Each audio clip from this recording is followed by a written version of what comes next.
even in California at this presentation of everything that Neuralink has been doing since 2017, Elon Musk, even though it was not listed in the white paper, and you actually saw that the main presenter, other than Elon, he was a little upset whenever Elon said this because they weren't supposed to announce this yet. But he had already said, listen, with our current BCIs, we already have, which have already been embedded within several monkeys' brains.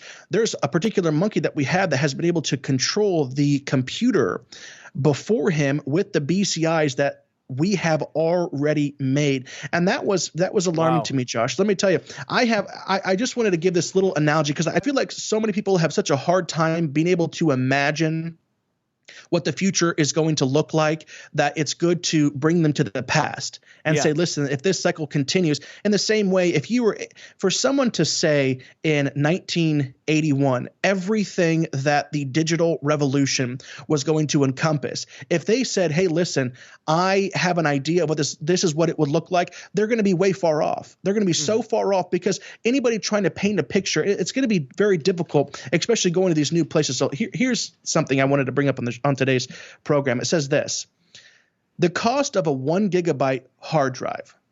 Okay. Today, you can go get one from Best Buy for basically a couple of bucks. Yeah.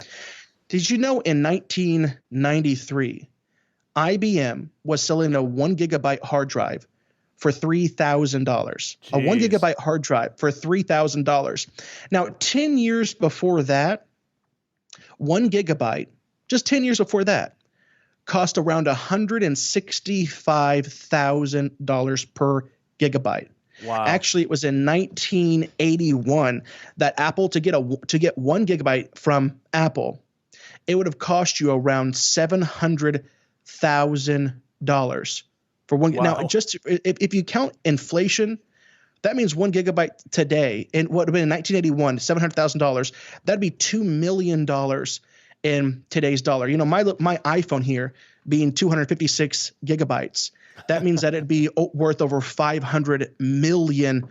You can buy an 8 gigabyte flash drive today for $2 from Best Buy. Yeah. Technology comparisons here are extended.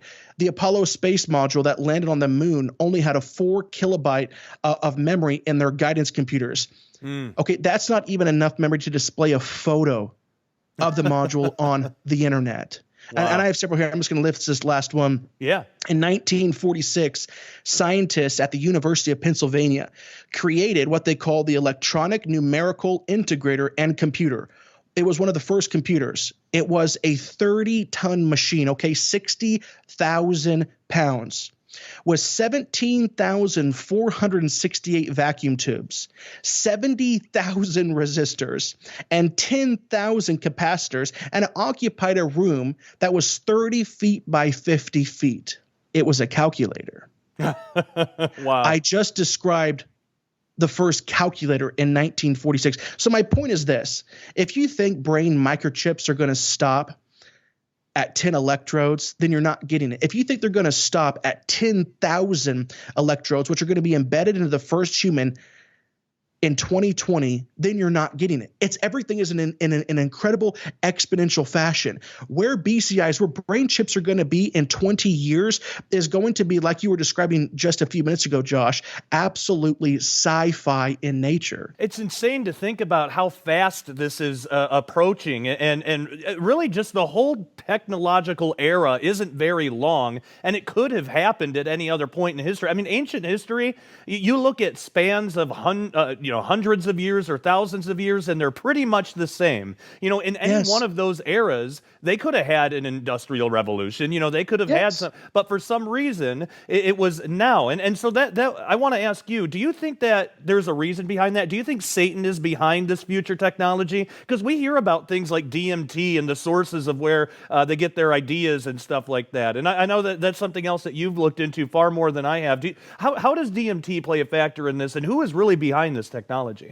Sure. And so to address your first point, you're exactly right. Abraham of the Old Testament, for the most part, got from point A to point B in the same time and the same fashion as Abraham Lincoln did thousands of years later. Right. There has been an incredible amount of technology. But yes, I do believe that Satan is behind this. Even the reason Satan loves technology. And like you said, we don't want to be so radical that we say all technology is bad.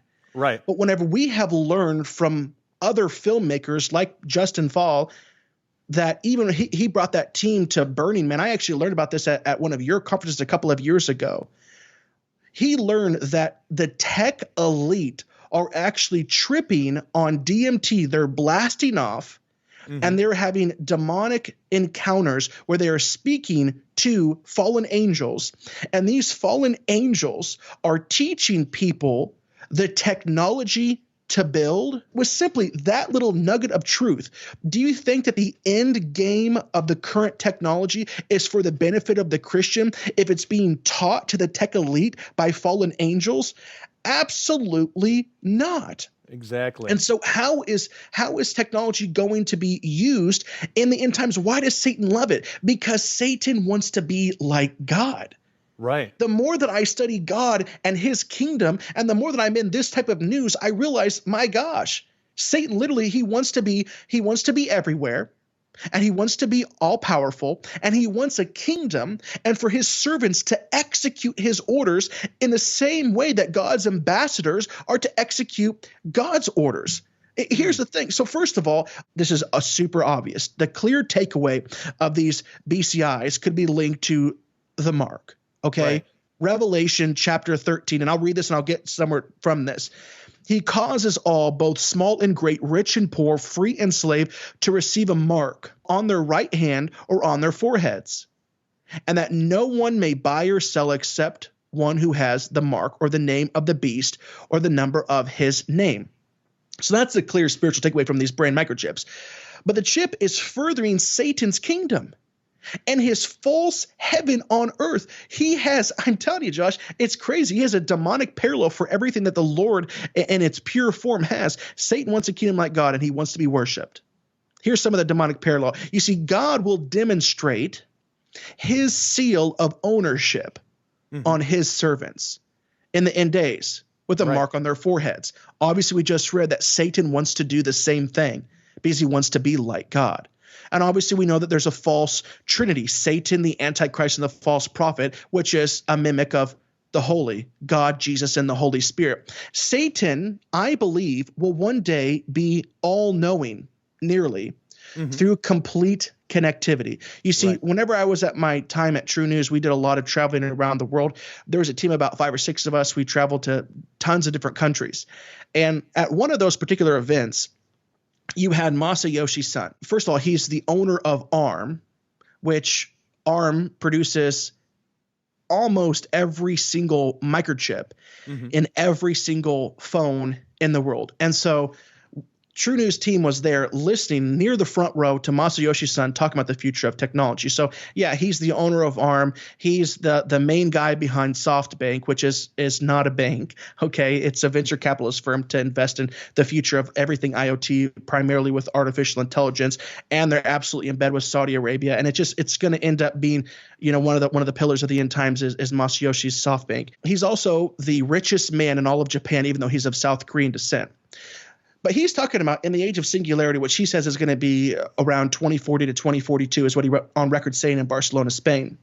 And in that day, whenever microchips literally have an IQ of 10,000, okay, as comparatively speaking to someone like Einstein, which was probably somewhere around 200, which would be absolutely incredible, insane if he even was that high. Right. Now, in the age of singularity, whenever you literally have every chip having the knowledge of 10,000, that's superhuman. That is superhuman intelligence. Now, but what he said was this: our goal is to put microchips in everything. And then he literally said, I mean absolutely everything. There will be, with a T, trillions of microchips. He says everything your eyes can see will have a microchip. He goes from the glasses you're wearing to the silverware that you're eating with. He goes, in your shoes, you will be stepping on intelligence with an IQ of 10,000. And then he talked about how all of this is going to be fed back to what he referred to as a global brain. So you literally have every single thing in the world in this time period of the age of singularity, as they call it, around 2040, with microchips in everything, super intelligence, collecting data in real time and sending it to what he referred to as a global brain. Well, who's going to control this system? Right. Do you realize that means everything in the world will basically be able to be recorded and relayed in real time? Essentially, whoever has power of this, they would know the numbers of hair on your head. They would know if a sparrow falls to the ground. I'm saying that this is going to be used for an end times agenda. I believe that the Antichrist, the son of perdition, the man doomed to destruction, he will be in control of this system. And as you know, the promises of Neuralink. Think about this, Josh. The early stages of Neuralink, like I said, is to treat brain disorders, right? Like Alzheimer's, Parkinson's disease. This is great. This is wonderful. This is good stuff, right? But then it says, then we move from there to help amputees and to restore the ability to see, to talk, and to listen. Mm-hmm. Okay? What he's basically saying is they're saying with the tech they're building right now, they're promising that they're going to be able to give sight to the blind. The deaf will hear. The lame will walk. And those oppressed from brain disorders such as schizophrenia, seizures, autism, or any other brain disorders, they'll be healed. In whose name ultimately? Right. And it's by taking this chip. Satan is in this. And like I said, once again, going back to Justin Fall, DMT, this crazy psychedelic spirit drug that people are taking. And right now, it's really had a resurgence in America since around 2006. And I was reading an article just a couple of weeks ago that they believe that there are a few million people smoking this in America alone every single year. And wow. we've talked about it before. I've talked about it. You've talked about it. That DMT isn't necessarily a recreational drug. Right. You're not smoking it to have a good time. It's not like, it's like, well, Zach, okay, well, people are getting drunk by the millions every week, and people are smoking pot by the millions every weekend. People are taking opioids by the millions every weekend. Okay, listen, that's because people are making those into recreational drugs. DMT is not. I've sat down and talked with so many people that literally say, I have smoked it one time. I will never be the same. My eyes have been opened. I've been shown the light. I'm no longer an atheist. I'm quoting many people, but I'll only do it one time. Now, for the brave in spirit, they might even have a 1-year cleanse. Around the new year, they might smoke DMT. And then, if you're a little braver than that, some of these tech titans, they'll microdose a little bit, not to go on this full radical experience, but mushrooms, peyote, these other psychedelics, if you and I took mushrooms, we'd still stay in this same reality, Josh. We'd still stay here right now, and we would just be simply seeing different things. But so many people will take DMT together. They'll all lie on their bed for 15 minutes and blast off, and they'll have nearly the exact same experience, but not in this reality. There was a breakout session at Burning Man last year where they were literally teaching young executives the benefits of microdosing DMT. Jeez. I mean, this is breakout sessions? Was this a conference? Teaching young executives how to successfully microdose, take small amounts of DMT to be enlightened throughout your week, to produce more creativity throughout your week. And these are the things, and this all plays into technology. The technology, I mean, how much obvious can you be? The leading smartphone in the world is literally an Apple with a bite taken out of it. And I know I'm not saying anything that you or your audience doesn't know, but it's right there in front of us. And I do believe it's been inspired